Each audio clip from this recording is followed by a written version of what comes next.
Hello, it's AMS-KungPao here with another setup video, but this one is going to be unique from our normal setup videos. So yesterday I bought this Corvette ZR1 and I was customizing this car, and I got this idea to make this car into a racing car, but more importantly make it into the C6.R race car. And I thought that was so freaking fun to drive when I finished my projects. So today I'm going to be showing you how to make your C6 ZR1 build as identical to the C6R GT1 as possible, and share with you all exactly how I made my C6R GT1 build. Now there are some limitations to what you can do in GT7.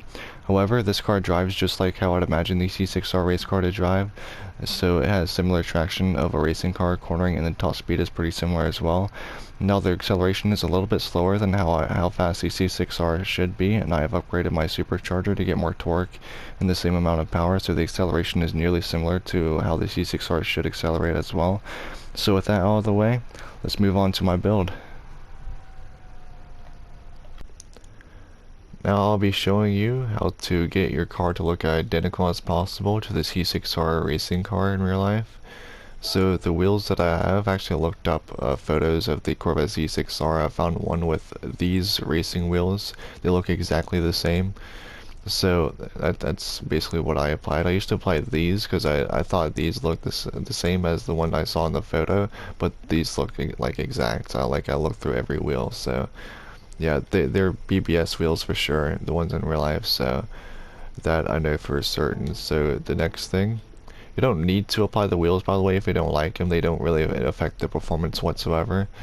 And I also spaced the wheels out, you know, the track width, I spaced them more apart as well to fit the racing car look. So that's what I did. It also affects performance a little bit, since it does affect the performance points a little bit as well.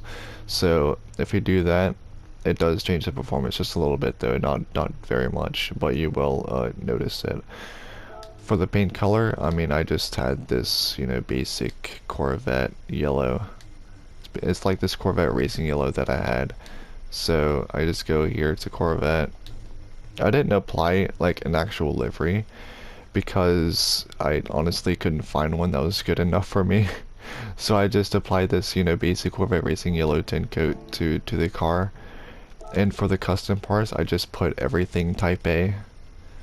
So yeah, for the front wing you don't want type B because that's really not what it looks like, the racing car in real life. So I put type A, and that's basically the front end of the car IRL. So I do wish you can put a hood scoop to the car, but honestly I'm just thankful that I can just do like what I can already. Honestly, like the car customization is good on this game. So the tow hook, I just applied type A. I mean, you don't have to if you don't want to. The roll cage, you also don't have to if you don't want to, but I just have type C. And yeah, that's all the visual car customization that I have to the car. And moving on to the tuning shop. So now I'll be showing you all the parts that I have equipped to the car. I have reduced all the weights of this Corvette, and I've also bought the power restrictor and the ballast. You don't need the fully customizable computer, but you do need the LSD and the stage 3 weight reduction. You don't need the racing intercooler or the exhaust manifold, but you do need everything else. But you can just choose to race on whatever racing tires you want. And also, what I found interesting as well, I looked it up. The Corvette in real life, the racing Corvette, the C6R GT1, used carbon ceramic brakes as well in real life. So I thought that was interesting. So of course, buy the carbon ceramic braking kit and the braking pads. When you buy the braking pads, it also actually helps you brake quicker. So yeah, so that is all the parts that I bought for this car. And now moving on to the setup. So right now I'll be showing you two different setups. This setup is the one I casually drive with. It's the more stable and race car like setup. This setup has a lot of grip. You also want your ballast and power restrictor and ballast positioning like this as well. This is just to match the horsepower and weight of the real life car.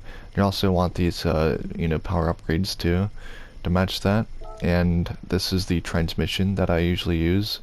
I usually drive around Nordschleife, but for Mount Panorama it's also good. And if you want to tune this car for like any other track while it being, you know, a stable car, just, you know, shorten the final gear to do whatever that fits the track.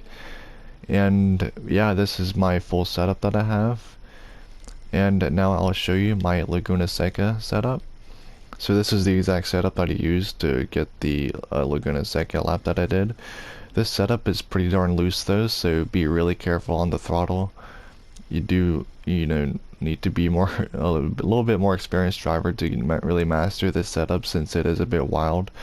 So yeah, this setup is just built to be fast as possible, but it's, yeah, it's definitely an animal on the throttle. So this is my Laguna Seca transmission that I used for the lap. Also, when tuning the transmission, make sure to change the final gear as well. Not the literal final gear, but this final, and then change all the individual gears, because if you do these first, it wouldn't match up.